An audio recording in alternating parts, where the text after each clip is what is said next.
Vous écoutez Le Trèfle, le podcast francophone des Boston Celtics.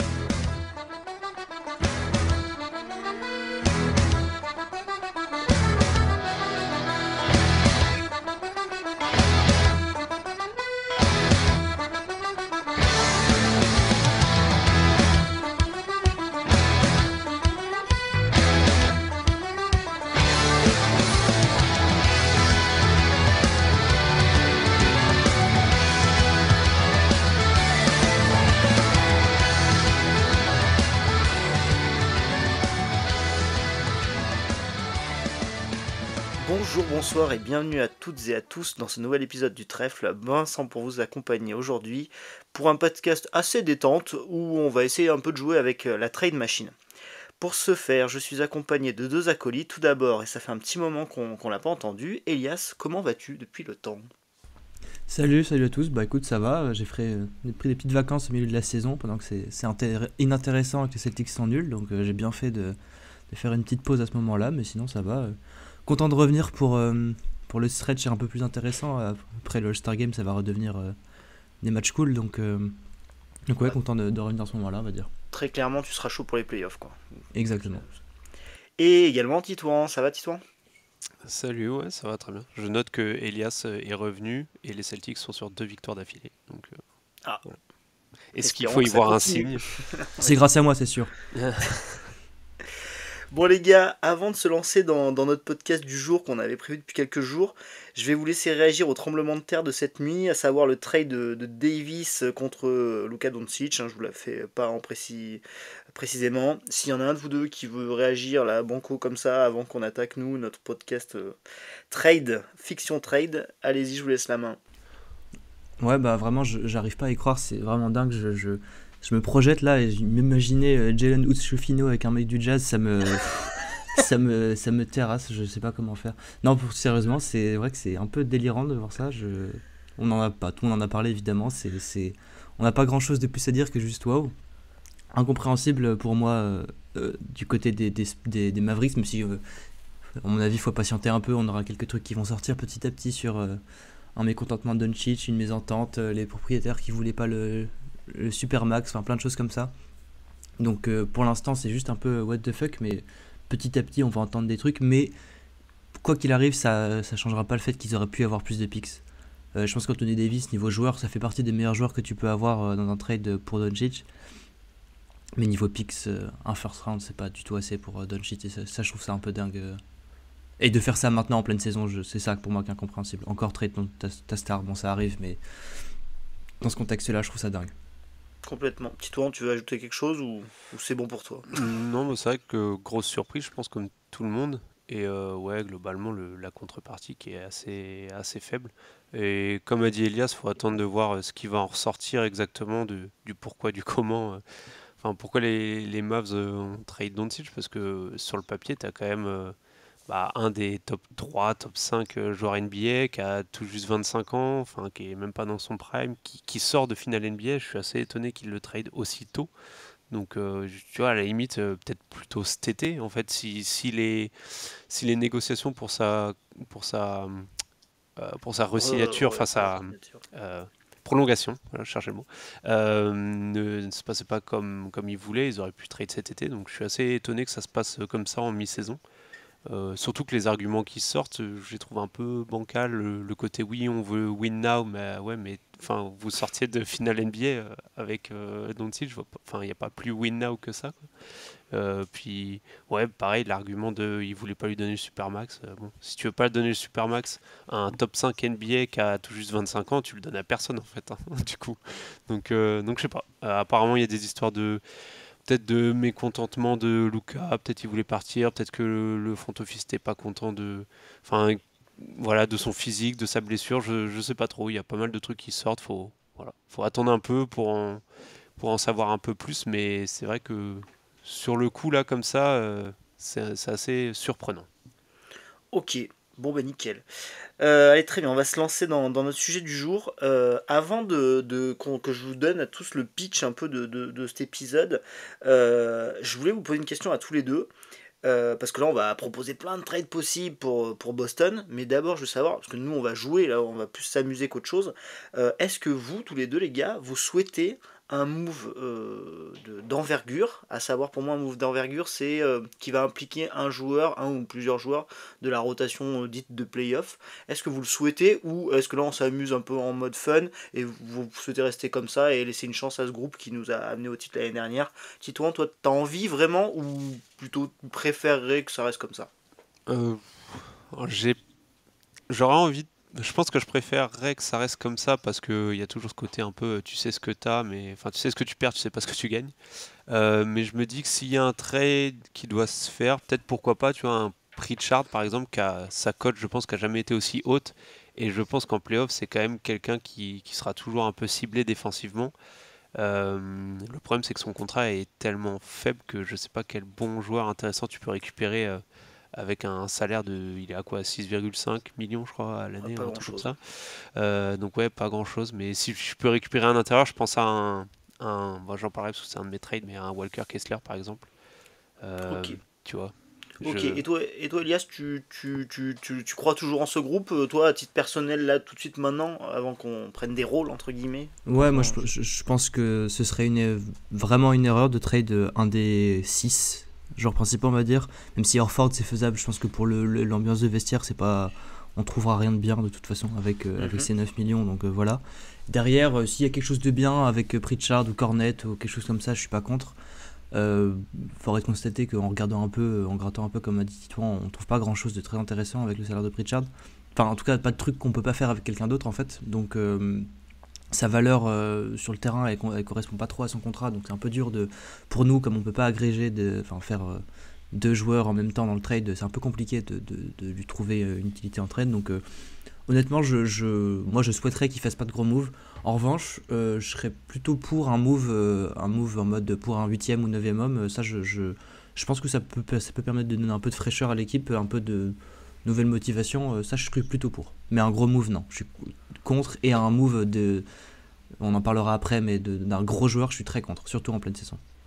Ok, Juste petite ouais. précision, Elias, il a dit à juste titre qu'on peut pas euh, mettre deux joueurs en échange d'un seul. En fait, c'est pour récupérer un plus gros contrat. En fait, on peut faire deux joueurs contre deux, mais juste on peut pas. Faut pas que ce soit Oui, oui, plus oui. de un plus Alors, gros il salaire, y, a quoi. il y a un truc que j'ai appris là récemment. On peut cumuler deux joueurs si l'équipe d'en face, elle nous fait, et si le trade nous fait repasser sous le second apron, ça passe. Et donc nous, il faudrait que nos deux joueurs cumulés et le joueur qu'on reçoit, il y ait 7,5 millions de décalage, d'écart, qui nous fasse retomber sous le second apron. Bon, c'est un peu technique, mais voilà. Ça permet de faire un peu... C'est un peu moins contraignant que ce que je pensais au tout départ. Très bien. Donc en fait, il y a aujourd'hui, on va faire un peu de fiction, un peu de ouais, de fanfiction entre guillemets. Donc comme vous l'avez entendu avec Titouan et Elias, et moi je suis un peu de leur avis. En fait, je sais pas moi pour l'instant. On n'est pas nous personnellement dans la vraie vie pour un trade d'envergure, mais on va se mettre tous les trois dans la peau d'assistant de Brad Stevens. C'est un peu notre rêve à tous, hein, de toute manière. Et je vous propose un scénario, c'est que Brad vient nous voir dans notre bureau. On n'a qu'un bureau pour trois parce qu'on n'est pas si riche que ça à Boston. Et il vient nous voir en nous disant très clairement, les gars, au regard des 2 derniers mois de compétition et avec le roster en l'état, Brad il a l'intime conviction qu'on ne va pas pouvoir aller chercher un deuxième titre cette année. Et or, comme on le sait tous, c'est l'unique objectif de la franchise. Et lui, il a besoin qu'on trouve des idées de trade qui nous aideraient à aller chercher le back-to-back. Si, il nous met comme condition que si vraiment on ne trouve pas de quoi améliorer l'équipe, les propriétaires sont ouverts à l'idée d'un trade pour rajeunir l'effectif et tenter de passer sous le second apron dès cette année. Ça permettrait de gagner en flexibilité sur les années d'après. Et il nous informe également qu'inclure un ou des pics de draft est tout à fait envisageable, ils sont pas du tout contre. Donc voilà, le décor est planté. On va essayer de présenter des trades et d'en discuter tous les trois, voir ce qu'on peut présenter à Brad Stevens pour essayer soit d'améliorer notre compétitivité encore cette année si lui il estime vraiment qu'on ne peut pas aller chercher le titre, soit éventuellement de rajeunir certains postes et d'essayer d'assainir un petit peu les finances. Je commence par qui nous présente son premier trade qui est chaud? Je vais me lancer, j'en ai un qui plaira à beaucoup, je pense, et qui d'ailleurs, je le sors pas de nulle part. J'ai essayé toujours de me baser sur des trucs qui me paraissaient réalistes, soit parce qu'on avait entendu une rumeur, soit parce que ça me paraissait quand même cohérent pour nous, pour l'équipe en face, pour les joueurs, etc. Mon premier que j'aimerais vraiment voir arriver, que je pense possible, même si l'équipe en face, je sais pas s'ils sont très enclins à venir nous aider, ce serait donc d'envoyer Luke Cornett à Philadelphie en échange de Yabusele. Donc niveau salaire, ça match parfaitement. Ma logique, ce serait que pour... Enfin d'abord, on va parler pour les Sixers, on va parler pour nous. Pour les Sixers, rapidement, leur saison, là, de toute façon, elle est finie. Enfin, Embiid est blessé, Paul George est blessé, McCain est blessé, donc eux, ils jouent rien. Je pense qu'ils vont essayer d'optimiser leur pick, on va dire. Donc un role player sur un contrat qui expire, ils n'en ont pas besoin. Donc je pense qu'ils vont potentiellement pouvoir trade Yabusele, enfin vouloir trade Yabusele et d'autres joueurs comme Martin ou quoi. Et donc pour eux, ce serait juste récupérer Cornette, qui en gros serait le meilleur backup pivot qu'ils ont eu depuis le début de l'ère Embiid, hein, je pense, si je me trompe pas. Sinon c'est Greg Monroe, quoi, mais donc ça commence à remonter un peu déjà. Et donc voilà, pour eux, c'est de récupérer un pivot backup, forcément un pick, peut-être 2 ou 3 secondes second tour, je pense que ce serait suffisant. Et pour nous, ce serait de récupérer Yabusele. Je pense que j'ai pas besoin d'expliquer à des fans Celtics français pourquoi Yabusele se ferait du bien à l'équipe, mais rapidement, je pense qu'il donnerait une profondeur de banc assez importante, un stretching qui quand même nous manque par moment. Récemment, quand j'ai regardé quelques matchs, je vois souvent que Tatum il se retrouve avec des rotations de banc avec 2 non-tireurs sur le terrain, et je trouve que c'est quand même très difficile. Yabusele, ça nous donne un poste 4, même petit 5, capable de stretch en plus.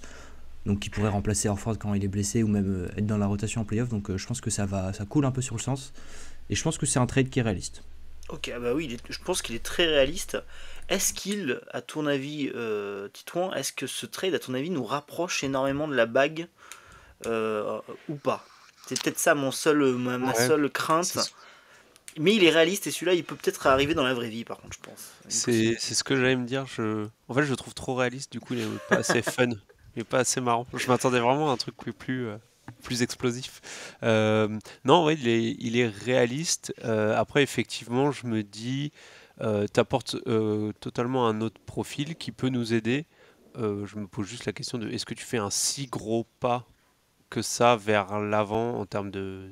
Est-ce que d'un coup tu deviens favori incontesté et tu augmentes énormément tes chances de titre? Je pense pas. Je pense que tu peux jouer autrement, mais je pense pas que ça te fasse... ça te rend pas plus mauvais, mais je pense pas que ça te rende énormément meilleur en fait. Je pense qu'il y a des vraies qualités, et je suis assez d'accord avec Elias sur. C'est pour ça que Yabusele, en plus, c'est un peu sorti. En plus, il y a eu des rumeurs. Je suis pas forcément fan des sources, mais il y a eu des vraies rumeurs. Et très clairement, si on a un Jaden Springer contre Yabusele, Jaden Springer et des pics contre Yabusele, je serais pas surpris. Comme le disait Elias, la saison des Sixers, elle est out. En plus, il y a un truc avec Yabusele, c'est que globalement, les Sixers pourront pas le re-signer quoi qu'il arrive, parce ils pourront pas lui donner grand chose. Et à mon avis, sa cote est bien plus importante que ça. C'est un mec qui devrait bouger de toute manière. Là, nous, si on faisait un trade, ça serait une location de 4 mois ou 5 mois. Et pareil, à mon avis, on pourrait pas le re-signer parce qu'il est au minimum. Et l'équipe, vu qu'il n'y a pas de bird rights ou des choses comme ça, on va pouvoir lui donner 140% de ce qu'il a là. Donc vraiment pas grand chose par rapport à sa cote du moment. Titouan, je te lance sur le deuxième, sur le tien, ton premier. Ah là, ça va partir en vrille, je sens. Ouais. Alors, j'hésite entre deux. Il y en a peut-être un que tu vas faire, donc... Non, t'inquiète. Je vais faire du un peu moins connu, parce que... Alors, j'hésitais avec le Jimmy Butler. Mais bon, je pense que tout le monde en a déjà balance-le parlé. maintenant. Il faut qu'on en parle. Alors, je fais le JB vs JB. Donc Jimmy Butler et contre Jaylen Brown, avec donc faut mettre du Josh Richardson et du Xavier Tillman dans l'équation pour que ça passe parfaitement, mais la base elle est là, c'est Butler contre Brown. T'augmentes complètement ton niveau plancher, je pense, pour les Celtics, hein, et de beaucoup, et même ton niveau plafond. Pour le Heat, j'ai pas besoin de préciser pourquoi, hein, il a fait sa demande de trade, on le sait. Je pense que pour les Celtics, t'es meilleur en défense, t'es meilleur en attaque.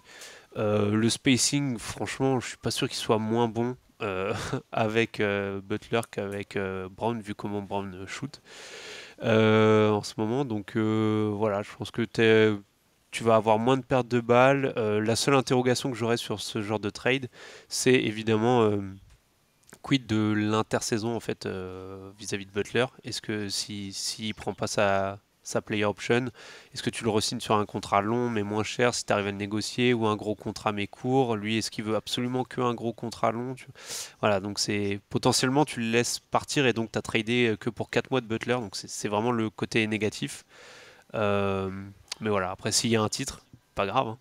Donc pour l'instant, voilà, je me dis, pour le coup là, tu fais vraiment un bond en avant en termes de, on devient de nouveau ultra favori et vraiment meilleur sur le papier, je pense. Par contre, effectivement, tu as trade un Jaylen Brown avec 50 contrats qui a 27 ans, 28 ans, un truc comme ça, pour un Jimmy Butler de 33-34 ans que tu potentiellement gardes que 4 mois. C'est Moi, le gros risque. Ouais. Voilà, c'est exactement. Je suis assez en accord, on va dire, sur le potentiel terrain qui est assez fou. Et en plus, il y a un côté où Butler, t'as l'impression qu'il coche un peu toutes les cases où on n'est pas très bon. Genre, c'est un des meilleurs mecs pour provoquer des lancers francs, pour attaquer le cercle. C'est un top créateur. La défense off-ball, elle est exceptionnelle. Hyper propre. Le mec ne veut pas un usage délirant. À Boston, il l'aurait pas.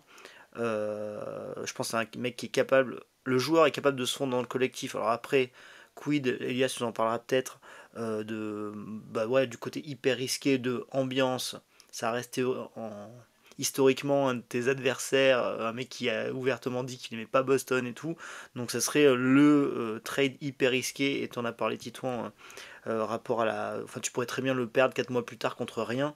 Très clairement, si un trade comme ça devait arriver, moi je demanderais qu'on ait des pics, nous, en compensation, genre 1 ou 2 ou 3 first round, parce que tu fais venir un mec beaucoup plus jeune, et oui, toi tu sais pas du tout où Butler en est. Hein.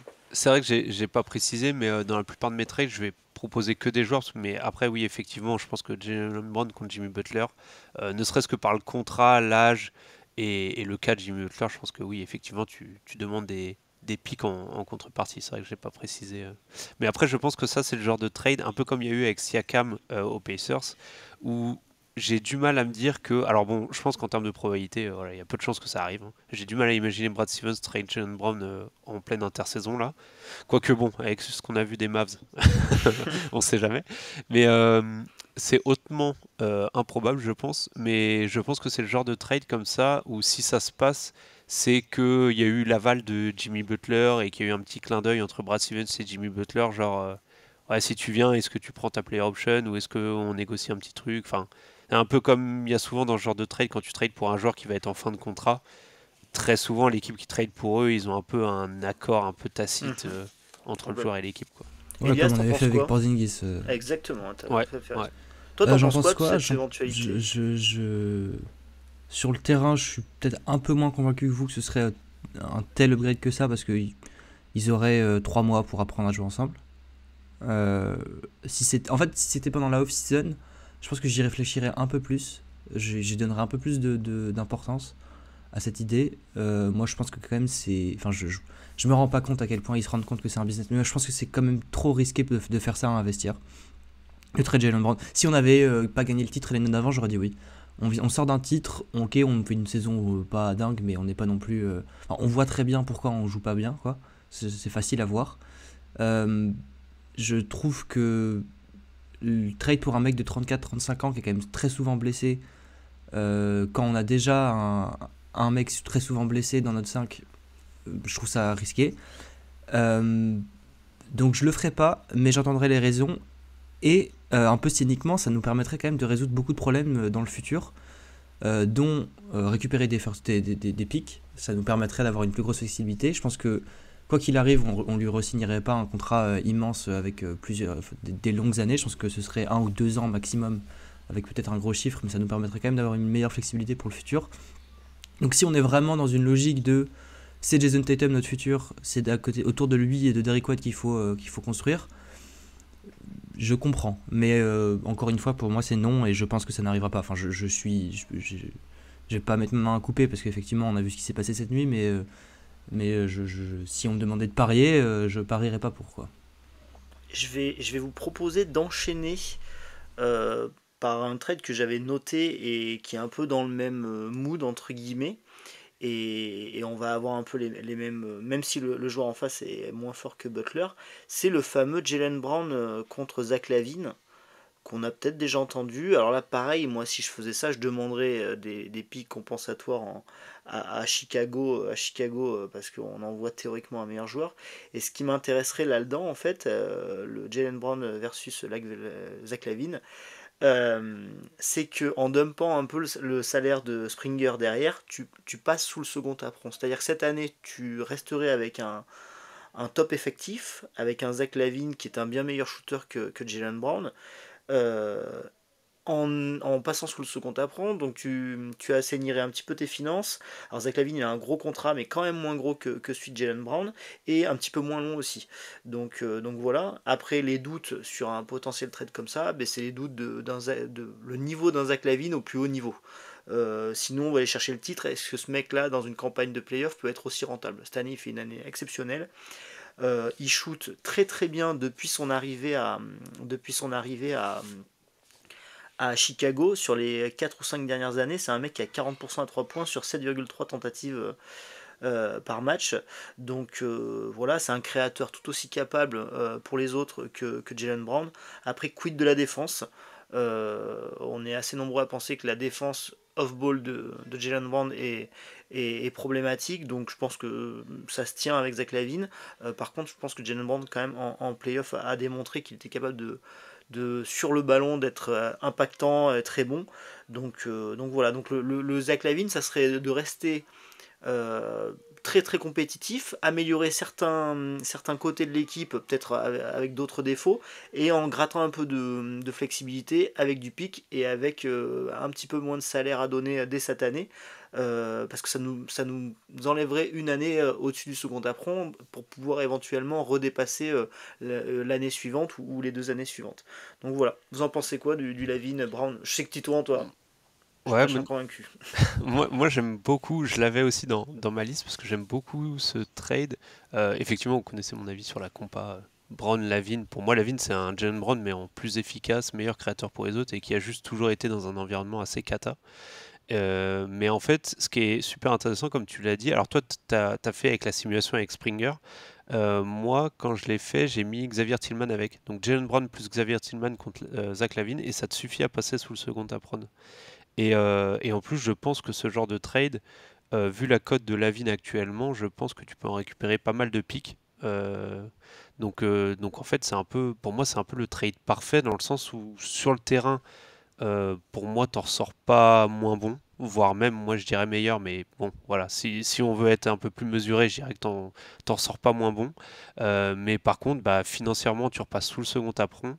LaVine, tu l'as dit, a un contrat plus court et moins coûteux, et en plus, tu reçois des pics en échange, donc pour moi, c'est vraiment tout bénef, quand tu repasses sous le second apron et tu reçois des pics, donc il n'y a pas grand chose de négatif dans ce trade, je trouve. Toi, Elias, tu serais entre le Butler et le LaVine, tu penses quoi des deux? T'as le même avis ou... J'ai le même avis, je pense que je comprends tous vos arguments, mais pour moi, c'est pas des moves d'une équipe qui vient de gagner Ouais, bah un après, titre. En fait, c'est pour vrai moi, que là, on est c'est vraiment pas dans une une discussion discussion, ouais. qu'on doit avoir si on. Enfin, tu vois, genre, je comprends totalement vos arguments, mais vraiment, je pense que c'est. Enfin, c'est pas une perte de temps, mais on réfléchit à des choses qui seraient vraiment mais complètement délirantes dans le monde réel, et du coup j'ai du mal à me les projeter, même si effectivement je pense que sur le terrain je pense que Zach LaVine a été tellement surcoté qu'il est devenu sous-coté, mais et je pense qu'il serait bon dans un bon contexte, et je pense qu'il serait ok pour dans une équipe qui lui permet de gagner un titre. Je pense qu'il a assez joué pour rien pour comprendre ça, mais toujours pareil, je pense pas qu'une équipe qui vient de gagner un titre trade un de ses joueurs principaux, surtout pas Jaylen Brown. Je pense que si on trade quelqu'un, et j'en parlerai après, c'est pas lui. Ouais, surtout pas en trade deadline. Enfin, je pense Exactement. qu'on en parle comme ça, mais c'est vrai que c'est ce que je vous ai dit là entre nous. Mais moi, je pense que c'est le genre de move qui se passe plutôt à l'intersaison, ça. Genre, je sais pas, on se fait sortir au premier tour, vraiment un peu scandale. On se fait sortir au premier tour des playoffs. Et Jaylen Brown n'est pas terrible, et je pense que c'est le genre de move que tu peux plus avoir l'été plutôt qu'en février. Exactement. Et ça pourrait aller avec le prochain trade que je vais vous proposer en plus. Donc, Nickel, tu vas enchaîner, mais je vous rappelle quand même que Brad Stevens est persuadé qu'on va pas au titre en l'état, hein. C'est lui à la base qui met Oui, ça, c'est qui vrai. met Ah ça en oui, place. c'est vrai, Nous, c'est on n'y est vrai. pour rien, on est que ses assistants et donc on va lui proposer des choses. Il fera ce qu'il veut derrière, c'est lui le chef de toute façon. On a Mais il a compris. qu'à changer sa plante grasse de son bureau là. Ça empêche dans tout l'open space. Plan de grâce dans son bureau. Vas-y Elias, enchaîne. Bon alors je vais introduire une nouvelle idée que moi j'ai eue, enfin que j'ai depuis longtemps, que je pense que l'équipe va pas tarder à arriver à la même idée, on va dire. Je pense que c'est l'idée logique, c'est qu'il va falloir trade Jrue Holiday à un moment. Parce que son contrat est trop long, parce qu'au bout d'un moment on va devoir choisir qui on paye, et je pense qu'on préfère payer Derrick White que Jrue Holiday, c'est assez clair. Et donc je me dis pourquoi pas le faire maintenant.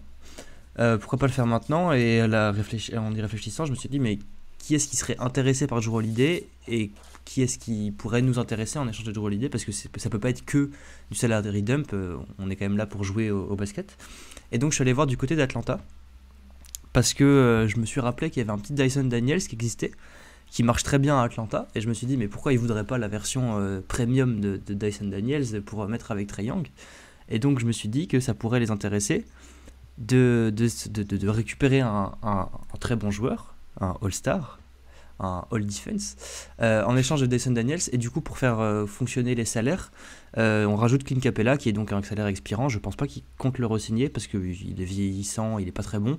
Il pourrait nous servir en sortie de banc ou quand Porzingis est blessé. Je pense que ce serait un joueur complètement compétent. Donc nous, ça nous permettrait de vraiment nous rajeunir, d'avoir un jeune très bon au poste de meneur ou de 2, ça dépend de comment on caractérise Dyson Daniels. Et pour Atlanta, ça leur permet de peut-être un peu plus gagner des matchs. Voilà. Ok. Et là, du coup, on doit même encaisser moins de sous qu'on en envoie, j'imagine. Oui, À peu près on pareil. gagne quelques millions, pas assez pour descendre sous la seconde run, mais on gagne, je crois qu'on gagne 1,6 million ou quelque chose comme ça. D'accord. Et On ouais, aurait du des coup, pics à envoyer, je pense. ouais, et du coup, alors moi, la seule chose qui me pose problème, c'est le spacing, parce que Dyson Daniels, ça shoot pas du tout, ou en tout cas pas bien. Mais je vois complètement l'idée. De toute façon, là, on va être sur l'arc Jrue Holiday, je pense. Je pense pas que ce soit un problème, parce que je pense que son profil fait qu'avec avec Porzingis ou avec Horford ou avec quelque chose comme ça, en fait, il est assez. C'est vrai qu'il space pas, mais c'est pas Ben Simmons, quoi. Tu vois, c'est pas un plot. Il se déplace. Ouais, il se déplace beaucoup, il cut beaucoup. Alors c'est vrai que ça nous ferait pas de mal en ce moment. C'est du spacing différent, et c'est ça. En plus, ça apporterait une dimension nouvelle à l'équipe que personne n'apporte, que Jrue Holiday apportait un peu par moment, le truc de cutting, le truc de mid-range, etc., le truc de dunker spot. Je pense que Dyson Daniels le ferait très bien. Donc non, je pense que c'est une idée intéressante pour le terrain, et aussi pour le futur, pour le futur contractuel financier de l'équipe. Ce serait quand même un gros soulagement. Titouan, t'en penses quoi de Dyson Daniels et de Capella? Mais Capella, il est vraiment là pour les salaires. Bah ouais, moi Daniels, j'aime beaucoup. Je me pose juste la question, surtout sur le spacing, je suis un peu comme Elias, il y a le côté, le fait qu'il bouge off-ball, et en plus c'est un très bon connecteur, donc en fait quand il a la balle en main, t'es un peu obligé de monter sur lui, parce que c'est quand même globalement un bon playmaker, donc du coup, bah, voilà, tu peux pas forcément complètement le laisser à distance si tu lui laisses le ballon dans les mains. Mais par contre, je me pose juste la question de est-ce que Atlanta va vouloir s'en débarrasser aussi vite, alors qu'en fait ils ont tradé, je vais pas dire qu'ils ont tradé pour lui, mais je pense que c'était un peu la pièce qui les intéressait dans le trade de Dejounte Murray, et bah il fait une très grosse saison depuis qu'il est arrivé là-bas, donc ça a l'air de bien marcher avec Trae Young. Je sais pas à quel point ils sont vraiment intéressés de s'en débarrasser tout de suite alors que ça marche bien, surtout pour récupérer les 4 ans et 30 millions et 35 ans de Jrue Holiday. Très très compliqué. Autant, moi, Jrue Holiday, je suis persuadé qu'il ferait du bien sur le terrain à Atlanta. De toute façon, à mon avis, il fait pas de mal sur un terrain, Jrue Holiday. Là, le problème, c'est l'âge et le contrat. De toute façon, c'est même ce qui nous pose problème. Moi, dans les faits, cette année, c'est pas tout le temps bien, mais c'est un joueur hyper compétent, et tu sais qu'en playoff, tu seras ravi de l'avoir avec toi.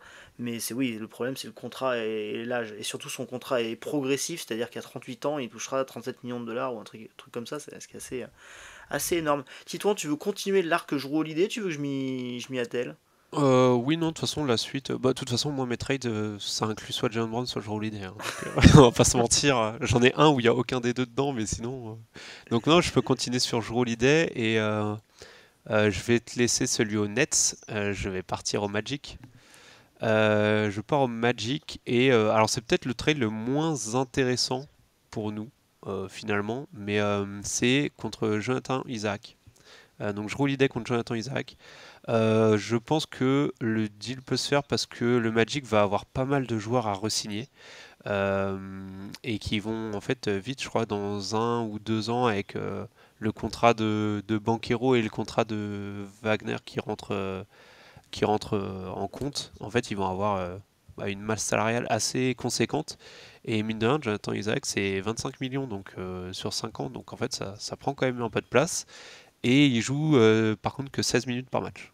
Donc je pense que eux pourraient être intéressés à l'idée de se débarrasser d'Isaac, même si du coup ils encaissent un peu plus de salaire, mais vu que je roule l'idée à un contrat sur 4 ans, ils pourraient le trade derrière. Je pense que dans ce genre de trade, il faudra rajouter du pick. En fait, ce qui va intéresser le Magic, ça va plus être le pick, histoire de ne pas perdre leurs joueurs contre rien. Et pour nous, je pense que tu prépares un peu l'après à Ford, Kristaps Porzingis. Tu as un défenseur élite et surtout tu as économisé 5 millions. Donc 5 millions d'économisés sur la masse salariale quand tu es au-dessus de la luxury tax, ça fait, si je dis pas de bêtises, un peu plus de 30 millions de taxes économisées. Donc c'est quand même pas rien. Et surtout, tu n'es plus qu'à 2,5 millions de la seconde apron. Donc en fait, si tu trades Springer derrière contre un second tour de draft, par exemple, bah, tu peux même sortir de la seconde apron. Et je pense que le profil de Jonathan Isaac, c'est un profil très Mazzulla Ball. Parce que tu as de la taille, c'est un défenseur élite, il peut switcher, et il a un jeu offensif très analytique. Lui, c'est soit du 3 points, soit du shoot près du cercle. Il n'y a pas de mid-range ou quoi que ce soit, et je trouve que c'est un très très bon finisseur. Donc ouais, je trouve que ça peut être très intéressant. Par contre, effectivement, c'est injury prone et peu de minutage. Donc finalement, il prend 25 millions l'année pour 15 minutes. Pour 15 minutes, je trouve que c'est peut-être pas un contrat ultra rentable. C'est pas facile, ouais. Autant je verrais bien Holiday dans la défense du Magic, ça serait assez terrifiant, quoique il perd un très bon défenseur aussi. Elias, t'en penses quoi de l'ami du Magic? Je suis plutôt convaincu par ce trade. Isaac, c'est quelqu'un qu'on a tous sur le radar depuis quelques années. Je pense on est tous un peu impressionnés dès qu'on le voit jouer, même si on le voit pas beaucoup jouer. Elias, je suis désolé, je te coupe juste 2 secondes. Pour la petite précision, j'ai dit il prend 25 millions cette année, mais en fait il a re-signé, et c'est vrai que je regardais ça, à 15 millions l'année sur 4 ans. Donc en fait les 4 années suivantes, Isaac c'est 15 millions par an. Ce qui est du coup beaucoup plus intéressant. Donc c'est vraiment rien, oui. Donc effectivement c'est encore plus intéressant que qu'est-ce que tu disais. Ouais, non, pour moi c'est le genre de trade qui est très bon. Après encore une fois, en plein milieu d'une saison, je suis pas convaincu, mais ça peut être totalement un trade qui est fait cette off-season. Hein. Donc non, moi je suis fan. Surtout qu'en plus pour le Magic, tu récupères, parce que Isaac du coup on l'a dit c'est 15-16 minutes par match, tu récupères un Jrue Holiday qui pour le coup lui peut jouer 30-35 minutes par match. Après la question pour les Celtics c'est plus de savoir si tu récupères Isaac et que tu le fais jouer 15 minutes par match, bah tu viens d'envoyer Jrue Holiday quand joue 30-35, les 15-20 minutes restantes là que tu as perdu de Jrue Holiday, à qui tu les donnes en fait, c'est plus ça la question. Alors là où moi je suis pas convaincu, mais parce que ça c'est un truc qui est un peu passé sous les radars et moi que je surveille de très près, sans ce trade, l'année prochaine, le Magic a une masse salariale de 199 millions de dollars. Parce que ça a re-signé Wagner, ça a re-signé Suggs qui sera à 35, KCP qui sera à 21. Donc t'imagines si tu rajoutais encore du 32-33 de Jrue là-dedans, tu te retrouverais à 200, 215, et alors je vois pas une équipe comme le Magic de s'enfoncer aussi loin dans la luxury tax, et je trouve que la masse salariale de l'Orlando est assez passée sous les radars, et là ils ont pas encore, c'est sans le nouveau contrat qu'aura Paolo Banchero a priori, donc c'est une équipe qui va dépenser de l'argent, à mon avis ils seront plutôt vendeurs même que acheteurs de gros contrats. Par contre, au niveau du terrain, ça peut complètement se justifier. Je vais continuer sur l'arc Jrue Holiday. Et pourquoi on parle de l'arc Jrue Holiday? On l'a déjà dit. Hein. Le contrat nous fait peur. On sait qu'il va être problématique à un moment. Moi, j'en ai un et qui n'est pas honnête. J'irai voir une équipe qui ne veut pas gagner de match en ce moment, donc ils n'ont rien à faire de Jrue Holiday, donc il faudrait certainement au moins un premier tour de draft et des seconds tours. Et j'irai voir l'ami Danny Ainge, et je lui proposerai Jrue Holiday contre Colin Sexton et Walker Kessler, les deux joueurs. Donc voilà, parce qu'en fait, Colin Sexton, je trouve que c'est un mec à 18 millions de dollars qui est pas inintéressant, très efficace au tir, qui apporte du dynamisme, pas maladroit balle en main et même au niveau passing. Depuis qu'il est à Utah, il est plutôt très bon. Beaucoup de drive, beaucoup de quantité de drive, et c'est un truc qui nous manque. C'est un mec qui est top 10 en volume de drive cette année, donc plutôt intéressant, que ça soit en sortie de banc ou dans le 5 de départ à côté de Derrick White, je ne sais pas. Et Walker Kessler, on ne le présente pas beaucoup, il fait partie des cibles un peu potentielles, c'est un tout petit contrat parce qu'il avait été drafté, il est encore sous son contrat rookie et il avait été drafté assez loin en premier tour. Alors c'est un pivot très unidimensionnel, qui est un excellent protecteur de cercle, qui est vraiment impactant proche du panier, qui est impactant au rebond aussi, notamment offensif. Donc c'est un top défenseur, par contre il fait pas grand chose en attaque, hein, très clairement, il sert à pas grand chose. Donc en fait, ce que je propose, c'est d'échanger un role player d'élite, je roule l'idée, mais vieux et avec un contrat lourd, plus un pick contre deux joueurs qui sont imparfaits, mais avec du potentiel parce qu'ils sont pas trop vieux, notamment Kessler, mais même Sexton doit avoir 25-26 ans, et sur des contrats beaucoup plus petits. Ils ont 2 ans chacun, enfin cette année et l'année prochaine, à 18-19 millions pour Sexton et à moins de 5 millions pour Walker Kessler. Pitouan, t'en penses quoi? Ah. T'es surpris hein? Ouais, non, en fait, je l'avais aussi, le deal sur Walker Kessler, mais je l'avais contre Pritchard et Springer. J'avais pas été aussi élaboré que toi. Donc je pense que la cible Kessler, je pense qu'on l'avait tous un peu en tête dans le côté préparer l'après à Horford et surtout avec Porzingis un peu qui peut souvent être blessé. Je pense que c'était intéressant dans les cibles quand on faisait des trades de chercher voilà un intérieur assez jeune et sur un bon contrat. La seule petite interrogation que j'avais, c'est sur le fait que Kessler, du coup, tu l'as dit, il est dans son avant-dernière année, donc c'est-à-dire potentiellement éligible à une prolongation. Je sais pas combien il peut demander, combien ça se donne. Je pense que c'est un joueur qui pourrait ne pas demander beaucoup. Je pense que tu peux le re-signer sur du peut-être 12, 14, 15 millions la saison grand max. Et je pense que dans ce cas, ça peut être un contrat très intéressant. Donc ouais, Kessler, j'aime beaucoup. Sexton, j'ai un peu plus de réserve sur à quel point il va pas être ciblé défensivement en playoff. Mais sinon, offensivement, tu l'as dit, le joueur est intéressant. Et ce que j'aime beaucoup chez lui, c'est le fait qu'il puisse jouer off-ball. Il a montré qu'il était capable de jouer off-ball à côté de Keyonte George, par exemple, ou même d'Isaiah Collier, qui a un peu de ballon ces derniers temps. Et ça, du coup, c'est forcément très intéressant quand tu vas jouer à côté de Tatum ou White. Ouais. Et l'explosion, et tu passes sous la seconde à prendre. Aussi, ouais. Ce qui aussi me donnait un peu de grain à moudre avec ce trade, c'est que je me disais que vu les dernières performances d'Isaiah Collier, je pense que Sexton va pas avoir une grande valeur pour le management du Jazz en fait, qui vont juste vouloir des pics et développer plutôt les très jeunes qu'ils ont. Et de toute façon, eux, ils sont là pour aller chercher un des top 3 de la prochaine draft, et peut-être même des 2 prochaines drafts, j'en sais rien. Mais voilà, et je me dis que du coup, ce mec-là, il fit plus vraiment la timeline de ce nouveau Jazz, en fait, tout simplement.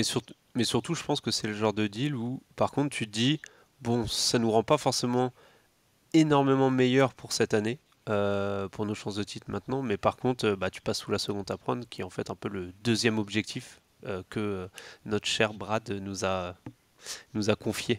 Si jamais on pouvait pas. Il y a toujours ce côté de l'année prochaine, à partir de l'année prochaine, je pense que les 20 ou 25 minutes d'Al Horford, il va falloir les donner à quelqu'un d'autre. Ça peut être lui. Alors il faut avoir un plan pour lui, parce que très clairement c'est un joueur imparfait, mais qui est impactant d'un côté du terrain. Donc c'est déjà pas si mal. Ouais. Elias, t'en penses quoi? Ouais, moi les trucs sur Walker Kessler, on en voit beaucoup passer, et je suis jamais vraiment convaincu. Enfin, je comprends l'idée, mais je pense qu'il y a eu un peu une enflammade sur ce joueur après sa saison rookie. C'est vrai qu'il était très bon, très impressionnant. Mais je pense qu'il sera jamais quelqu'un de très impactant, vraiment pour une équipe très bonne qui joue le titre. J'avoue ne pas assez regarder le Jazz pour vraiment affirmer ce que je dis, mais de ce que j'ai vu, moi j'ai du mal à me l'imaginer dans notre système. Et du coup, tous les trades qu'il inclut me déplaisent un peu, enfin me déplaisent. Ça me convainc pas. Et en plus, Colin Sexton, pour le coup, pareil, défensivement, j'ai vraiment du mal à le voir dans notre système. C'est pas des joueurs que je m'imagine en playoff jouer des matchs très importants en fait. Du coup, je suis plutôt contre. c'est toujours le problème des joueurs, et notamment d'un Kessler qui n'a eu que des minutes dans des équipes qui ne cherchaient pas à gagner des matchs, tout simplement. Donc ça c'est toujours assez délicat. Qui c'est qui reprend la main? Je suis un peu perdu. C'était à toi, Elias, du coup, je pense.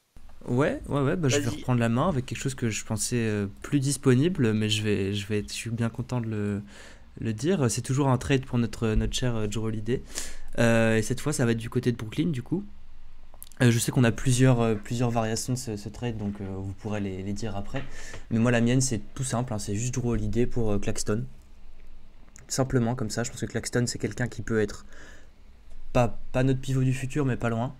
Je pense qu'il peut être mis à côté de Porzingis ou à côté de Horford, ce qui n'est pas forcément facile, mais là, je pense que ça peut fonctionner. Je pense que, enfin, défensivement, c'est quand même je pense que ce sera un upgrade pour l'équipe, on va dire, parce qu'on a eu un peu de mal cette année, même l'année dernière, à défendre le panier très correctement. En tout cas, quand Porzingis n'était pas là. Et du coup, je pense que ce serait vraiment un upgrade intéressant. Voilà, je pense que c'est assez clair. Le joueur est vraiment très bon.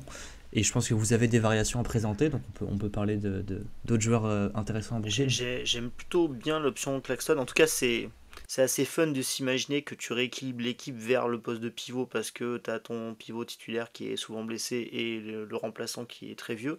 Et c'est intéressant, c'est Guillaume et Azad qui en parlaient dans leur dernier podcast où ils faisaient des trades fantasy. Et Guillaume, justement, l'avait, celui-là en sec aussi. Et en tout cas, c'est intriguant. Ça serait intriguant.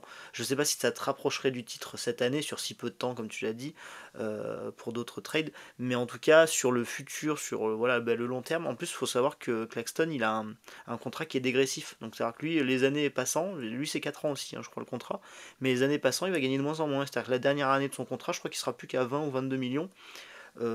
Alors qu'il est plutôt très jeune. On serait vraiment sur un truc de rajeunissement et on consolide un poste qu'on sait qui est un peu délicat pour nous.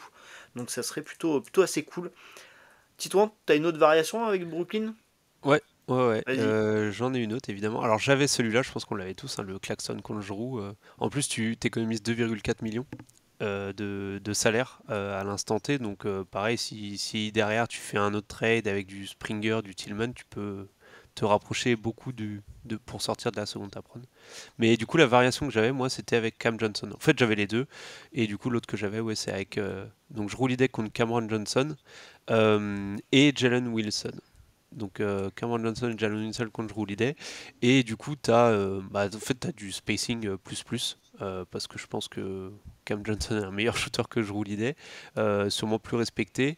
Et en plus, Jalen Wilson, donc en salary filler, je pense que c'est un joueur qui est jouable sur quelques minutes en playoff. Donc en gros, tu fais un trade de un joueur de playoff contre deux joueurs de rotation playoff. Et du coup, tu gagnes un peu en profondeur. Et très intéressant, tu économises 5,6 millions de salary cap, enfin de masse salariale, ce qui en termes de taxes déjà te représente un peu plus de 30 millions de taxes économisées, mais surtout tu n'es plus qu'à 2 millions de sortir de la seconde apron. Donc si tu trades un Springer ou un Tillman contre un second tour, tu peux même sortir de la seconde apron tout en, je pense, ressortant meilleur du trade en termes de qualité et terrain. Et le contrat de Cam Johnson qui est très intéressant aussi, hein, il lui reste 3 ans à un peu plus de 20 millions l'année, donc c'est très intéressant. Donc voilà. Seul point négatif, je pense, c'est ce genre de trade pour satisfaire les Nets, parce que je pense que Cam Johnson est un joueur qui peut potentiellement être assez demandé à la trade deadline. Je pense qu'il y a des équipes qui pourraient proposer mieux en termes de valeur sportive. Enfin, j'entends par là qui peut intéresser les Nets, donc plutôt des jeunes, mieux que je roule l'idée. Donc à mon avis, pour convaincre les Nets, c'est le genre de trade où il faudra sûrement envoyer un voire deux deux premiers tours peut-être. Un ou deux premiers tours avec peut-être de la protection ou des trucs comme ça ou des swaps. Mais en tout cas, envoyer un peu plus que juste un premier tour, je pense. D'ailleurs, c'est valable pour le trade d'Elias sur Claxton. Je pense que je roule l'idée contre Claxton, à mon avis, il faut ajouter un pick. Complètement, j'allais le dire, c'est typiquement Cam Johnson, je pense que c'est un des mecs qui va être le plus demandé parce qu'il a un ratio contrat apport-terrain hyper intéressant. Puis en plus, fittable un peu partout, il peut fitter partout, Cameron Johnson, grâce à son shoot notamment. Et je pense qu'on se retrouverait en concurrence avec les OKC de ce monde qui, deux first round pick, leur ferait pas peur à mon avis, parce que moi je pense qu'il faudrait qu'ils le fassent. Donc oui, ça serait délicat à monter, mais bon, après ce qu'on vient vivre et de vivre cette nuit, faut douter de rien. Elias, en penses quoi du Cameron Johnson, toi? Ouais, moi je suis un peu moins convaincu par le profil. Enfin, je suis convaincu par le profil et le joueur, mais dans l'échange contre Jrue Holiday, je suis un peu moins convaincu du fit sur le terrain que. Enfin, de perdre Jrue Holiday pour Cameron Johnson que perdre Jrue Holiday pour Claxton. Mais Cameron Johnson, c'est vraiment un joueur que j'aime beaucoup, que je trouve très intéressant. Je pense que, effectivement, OKC ou. Je sais pas qui d'autre, Houston peut-être Houston, peut aller du Orlando chercher, d'ailleurs. ou Orlando, oui, c'est exactement ce que je cherchais, Orlando. Mais je pense que il y a des équipes qui peuvent donner Les plus Cavs, et pour qui ça peut être plus intéressant. Ouais, Cavs, j'ai un peu regardé, je crois qu'ils sont un peu niveau salaire, c'est un peu plus difficile à construire, mais ça doit être possible pour eux aussi, je pense. Mais ouais, je suis un peu moins convaincu que Claxton, mais ça resterait quelque chose à explorer, je pense. Est-ce que Titouan, t'en as un autre de plus? Ouais, j'en ai un petit dernier que j'ai fait en pensant à Azad. Alors lui, pour le coup, il va pas du tout arriver, mais je l'ai fait pour faire plaisir à Azad. Je vais du côté des Grizzlies, et là vous me voyez venir. C'est un petit Marcus Smart et Luke Kennard contre Jrue Holiday. Voilà, pour réparer la seule petite erreur de Brad Stevens dans sa carrière de GM. Donc j'envoie Jrue Holiday contre Marcus Smart et Luke Kennard. Financièrement, ça change pas grand chose. Les Celtics économisent un demi-million, mais voilà. Mais je pense que tu as un peu plus de spacing. Défensivement, moi, je pense pas que tu sois moins bon. Et en fait, un peu dans cette optique c'est plus dans cette optique d'ajouter de la profondeur. T'échanges, comme j'ai dit tout à l'heure, avec Cam Johnson et Jalen Wilson. Là, t'échanges un joueur de rotation playoff contre 2 joueurs de rotation playoff. Donc, t'améliores un peu ta profondeur. Et c'est le retour de l'élu, quoi. Et, Et moi, ouais, j'adore un peu plus de spacing, c'est si tu fais jouer Kennard et pas oui, Marcus. voilà, et, c'est ça. Et en défense, c'est pareil, si tu fais jouer Marcus et pas Kennard. C'est-à-dire que je peux pas jouer en même temps, les mecs. Non, mais par contre, c'est vrai qu'il y a des côtés négatifs à ce trade, au-delà du fait que je pense que ça arrivera pas. C'est que Kennard, c'est un contrat finissant, que Smart, il a plus qu'une saison après. Donc à voir comment est-ce que dans ce genre de trade, est-ce que tu les prolonges, si oui, de combien, etc. Et surtout, je suis pas sûr que les Grizzlies aient un grand intérêt à ajouter Jrue Holiday. Et l'autre intérêt aussi, c'est de savoir si Marcus Smart peut toujours jouer au basket, parce qu'il a joué 48 matchs en 2 ans. Oui, qu'il est aussi. Ouais. Mais bon, oui, c'est fun. C'était le petit clin d'œil à Azad. Elias, toi, tu veux le retour de Marcus, toi? Ouais, justement, j'ai passé une grosse vingtaine de minutes à essayer de construire un trade pour récupérer Marcus et Rob Williams en même temps. J'ai jamais réussi à cause des règles de la second and friend. J'ai passé pas loin, mais j'ai jamais réussi. Du coup, non, mais je pense que c'est des trucs fantaisistes. Là, on est en plein dedans. Niveau basket, Marcus Smart, malheureusement, c'est pas trop ça à Memphis. Après, c'est pas que de sa faute, hein. On lui demande beaucoup de jouer poste 3, c'est pas du tout, c'est son pire poste, hein.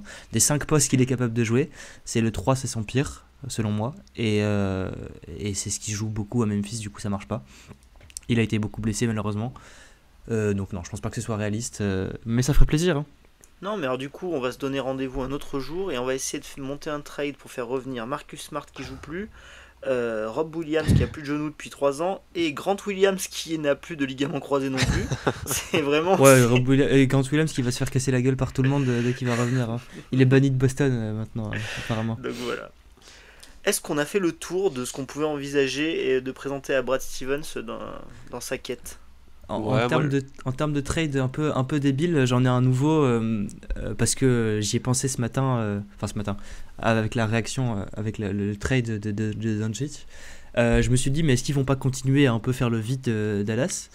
Et je me suis dit, mais Davis et Gafford, ça va pas trop ensemble. Moi j'aime bien Gafford, et qu'est-ce qu'on peut construire? Du coup j'ai un peu regardé, et le seul truc qu'on peut construire, c'est Gafford et Klay Thompson contre Jrue Holiday, du coup. Donc voilà, je trouvais ça fun. Je suis sûr que ça se défendrait. Ça se défend. C'est un GM, ça se défendrait. Je pense que si on considère que Klay Thompson peut avoir un niveau à 70% de ce qu'il a eu, je pense que ce serait intéressant. Après, c'est absolument pas réaliste, mais voilà. Si Dallas ils sont dans le win now, est-ce que Kyrie, Jrue Holiday, Najee Marshall, PJ Washington, Davis, c'est pas très compétitif? Ah bah si, c'est pour ça aussi que je me suis dit oui, mais ça c'est pas grave, le spacing c'est que pour Boston et OKC. C'est pour les enfants. Non, bah c'est pour ça que je me suis dit que c'était possible, parce qu'effectivement, je pense qu'ils vont vouloir, s'ils sont vraiment sur le win now, et à mon avis, ils n'ont pas fini pour faire des moves, donc c'est possible. Bah, de toute façon, je pense que j'y avais pensé aussi, surtout à Gafford, parce que enfin, avec Lively, même si Lively est blessé, j'ai du mal à croire qu'ils vont garder Dwight Powell, Anthony Davis, Gafford et Lively. Donc j'ai pensé aussi à Gafford. Je pense que ça peut être intéressant en plus, parce qu'il est pas si vieux que ça. Enfin, je crois qu'il a 26 ans, un truc comme ça. Et bah, toujours pareil dans l'idée de préparer l'après à Horford et d'avoir un très bon pivot à côté de Kristaps Porzingis, enfin pour tourner avec Porzingis. Donc c'est vrai que c'est pas bête Gafford. Ouais. Et quant à moi, je n'assume pas du tout le Jaylen Brown contre De'Aaron Fox, Keegan Murray et 2 first round pick, parce que je suis pas convaincu moi-même. Je suis pas convaincu moi-même, donc... J'en avais un aussi comme ça. J'avais dit Aaron Fox et Kevin Werther contre Jaylen Brown et Shai Herman. Ah ouais, mais bon, là... non. Là, faut arrêter. Hein. Donc Ah, voilà. si je peux finir sur un très loufoque qui arrivera jamais, parce qu'en plus il n'y a pas eu de rumeur là-dessus ou quoi, mais c'est vraiment, j'étais dans mon optique, ok, c'est plus pour cet été, dans mon optique, faut trade Jaylen Brown. C'est contre Donovan Mitchell et Max Truss. Oh waouh. Voilà, je vous laisse avec ça, bonne fin d'épisode. Ouais, si on avait 14 first round peut-être, envoyer Cleveland. En vrai, je sais pas à quel point enfin, faudra en envoyer, mais je sais pas si t'en envoies tant que ça en vrai. Hein. À mon avis, c'est du 3 picks, 3 swaps. Hein. Ouais, je sais pas. Ah ouais, il a, je pense que Mitchell, il a une valeur assez parce que en plus, je regardais, il a un salaire qui est vraiment, enfin pour son niveau, cette année, il est à 35 millions. Et je regarde les années suivantes pour pas dire de bêtises, mais je crois qu'il a un salaire. Après, c'est 46, 50, mais bon, avec l'augmentation du cap, tu dois être à peut-être 30% du cap ou un truc comme ça. Je trouve que ça va pour un joueur de son niveau. Oui, ça va. C'est un joueur super max, hein, de toute façon. Il y a un truc qui est assez intéressant là dans notre truc. Il faut savoir qu'on s'était pas du tout dit no trade. Des fois, on sait qu'on a des marottes. Moi, il y a Titouan, il sait très bien qu'avec le Butler Brown, c'est des marottes un peu depuis quelques semaines. Mais ce qui est marrant, c'est de voir qu'il n'y en a aucun de nous qui sacrifie à Horford pour aller chercher une pièce à $10 millions, ou 9,5. Et personne parle de Porzingis. Donc je pense que ça veut dire qu'on le considère tellement fort quand il est là qu'assez intouchable, peut-être. En fait, moi, mon truc sur Porzingis, c'est que je trouve que son profil, il est tellement valuable, ce genre de protecteur de cercle qui est capable de shooter à 3 points.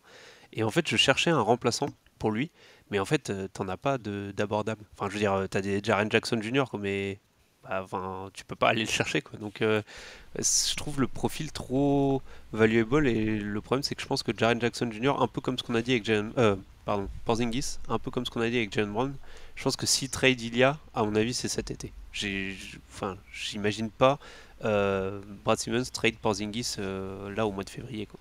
Parce que surtout avec un Horford de 35 ans derrière, ça veut dire que si tu le trades, c'est pour aller chercher un intérieur qui est au moins aussi bon. Mais du coup, l'équipe d'en face, pourquoi elle traderait Porzingis enfin son intérieur au moins aussi bon que Porzingis pour Porzingis, tu vois. Complètement. Moi j'y ai réfléchi aussi. Le seul truc que je trouvais, c'était Bam Adebayo. Puis après j'ai regardé le contrat et j'ai oublié. Voilà. Ça va en termes de joueurs équivalents sur le terrain, je suis Adebayo en 4e meilleur joueur, ça peut être quand même sacrément quelque chose. Mais après j'ai regardé le contrat et je m'en approche pas. Ouais. Voilà. Mais Porzingis, effectivement, comme dit Tueur, je pense que c'est envisageable à trade, mais c'est trop difficile à trouver quelque chose où tu t'en ressors en te disant bon, ça va sur le terrain, on est content de ce qu'on a. Du coup, je pense que c'est trop difficile, enfin, c'est pas faisable, je pense. Si ça se passe, c'est cet été, je pense. Ouais, voilà, exactement. Et c'est intéressant, tu parles de profil, parce que tu vois, je pense que Jrue Holiday, il apporte beaucoup, mais on a l'impression, en tout cas dans la discussion qu'on a, qu'il est beaucoup plus remplaçable ou moins indispensable que Porzingis quand même. Donc ça, c'est intéressant. Parce que le rôle qu'il a, je trouve, c'est juste offensivement, en tout cas, c'est juste un finisseur, en fait. Et du coup, finisseur connecteur, t'en trouves quand même assez facilement en NBA dans des contrats qui sont un peu moins gros que ce que lui il a. Donc, Ouais, et puis lui, en gros, maintenant, il joue 1 ou 2 avec Derrick White, mais on peut se permettre de slide tout le monde. S'il n'y a plus lui et qu'on prend un 4, tout le monde, c'est Jaylen Brown le 2 et Tatum le 3, même si ça n'existe plus. En fait, on a ce luxe-là de pouvoir vraiment bouger tout le monde. Donc, c'est vrai, quand tu réfléchis à chaque trade, Jrue Holiday, c'est seul qui a un profil vraiment... il fait 1m90, mais il pourrait en faire 2m5, ça changerait pas grand chose à notre jeu en fait. Si le joueur contre qui on l'échange, effectivement, c'est un connecteur finisseur, bah voilà quoi. C'est quelque chose qu'on n'a pas dit avec le trade de Cam Johnson, c'est que ça nous ferait jouer très grand. Je pense qu'on serait assez impressionnant sur le terrain. Ouais. Après, Cam Johnson en défense, c'est pas ça. Hein. Moi, je trouve ok. Enfin, il est pas négatif. En fait, physiquement, je trouve qu'il bouge pas quoi. Donc c'est difficile. Ah, c'est pas la navigation d'écran de Jrue Holiday, ça c'est clair. Ouais. Bon, après, c'est pas le même physique non plus. Mais... Impeccable. Si, bon, on a fait... si j'ai le temps, je me permets un petit dernier qui, je pense, pourrait vraiment nous rendre vraiment meilleurs. Et j'aime beaucoup. C'est juste un peu hipster. C'est Julian Champagny aux Spurs. Ça nous coûterait un peu cher en picks, je pense, au moins un first round. Contre du coup Springer ou un truc comme ça. Il fait vraiment une saison très très bonne là-bas. Je pense qu'il serait prêt à se séparer parce qu'il n'est pas non plus excellent. Et niveau terrain, justement, on demandait des trucs qui nous rendraient vraiment meilleurs. Et je pense que ce sera un clear upgrade à Hauser dans la rotation. Donc voilà, c'est juste, j'y ai pensé, je l'ai vu passer et je pense que c'est possible. Donc voilà. Donc lui, il fait partie des pistes un peu potentielles de la vraie vie, entre guillemets. Je me rends pas compte à quel point les Spurs comptent sur lui pour leur futur. Mais oui, il fait partie des trucs un peu réalistes, quoi, quand même. Et du coup, le profil de joueur, c'est quoi? C'est un peu ailier, slasher? Ouais, ailier qui est quand même très, très bon au tir. Il doit être à 38% à 3 points cette année. Qui défend vraiment correctement. Qui est grand sans être trop grand. Enfin, c'est vraiment un profil du 3&D typique que tu cherches, quoi. Ok. Et du coup, je pense que ça, pour le futur, pour un mec pas très cher, parce qu'on va devoir forcément changer un peu notre régime de contrat. Donc ça peut être un mec pour le futur qui est intéressant et sur le terrain maintenant déjà être utile. Donc voilà quoi. Nickel. Bon, ben je crois qu'on a fait le tour. On a bien divagué. On a pu mettre en audio nos heures passées sur la trade machine. Merci à vous deux. Et on se retrouve quand, les gars? Je sais pas, dans 3 semaines, 15 jours, 3 semaines pour faire un podcast spécial réaction au All-Star Game. Il va falloir trouver des participants là. Azad, il serait très content de le faire, je pense. Je sais même pas quand est-ce que c'est le All-Star Game. Ouais, c'est en février, mais je sais pas quand. Réaction au All-Star Game. Au MVP du All-Star Game de Jalen c'est ça. Ouais, c'est un nouveau format en plus, ça va être intéressant. Non, mais par contre, ce qu'on peut voir, c'est pendant la pause du All-Star Game, peut-être se prendre le temps de se faire un épisode pour parler des 2 prochaines semaines. Enfin, des 2 prochaines semaines de maintenant. Là. Avant la série de matchs avant le All-Star Game. On verra. On fera en tout cas un épisode. Merci et à bientôt. Salut les gars. About a 2-second difference between the shot clock and game clock.